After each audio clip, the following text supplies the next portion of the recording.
Bank of Canada is a public bank. It was created by and for the people. Treason occurred in 1974 by Pierre Elliott Trudeau with the business of international settlements. This treason continues to this day. This is not an opinion, it's fact. In December of 2011, a man by the name of Rocco Galante, a tax lawyer, launched a federal court action in order to restore the Bank of Canada on behalf of the people, so that the provincial governments, municipal governments, whenever they required money, they could borrow it at interest-free, as this had occurred from 1934 to 1974. Notice that this is a legal proceeding. What is exposed is massive corruption. Here we have people working for the service corporation called Canada that are obstructing and blocking Rocco Galante from restoring the Bank of Canada on behalf of the people. As he referred to it, this is an abusive motion. Now imagine that. Your very own fellow man in this country are blocking the restoration of the Bank of Canada, which Rocco said many times will take this right to the Supreme Court of Canada if we have to. Well, all of you know now the facts surrounding what is the Supreme Court of Canada.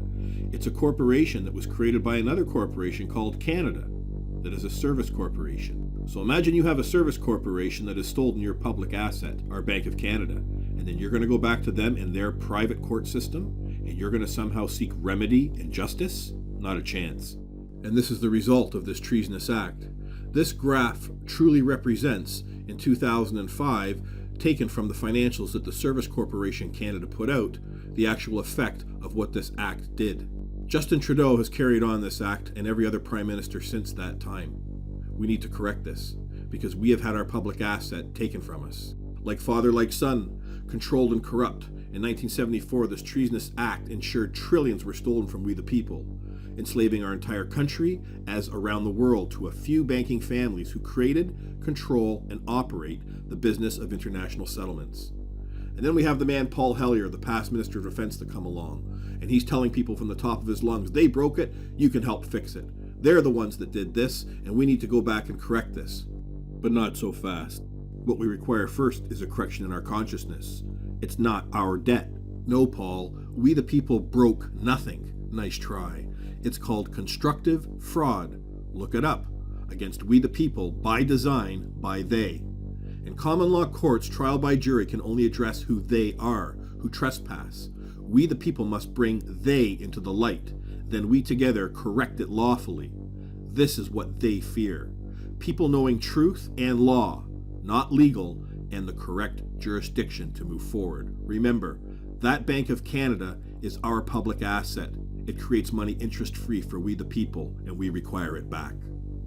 And once again, we are brought to the hierarchy of creation. Who do you choose to be in this world? It is very simple for all of us to collectively come together and correct what has now been shown in these three parts of knowledge. You understand what has occurred to you when you were born, the unlawful conversion. You now understand accessing our public courthouses in the correct capacity as a man or a woman, and that the jurisdiction of any matter that's occurring against we the people is based on the jurisdiction of the land, not the sea. And that's why legal doesn't apply to any man or woman. This is what's been hidden from you. It's time we come together and correct all of this wrong and harm.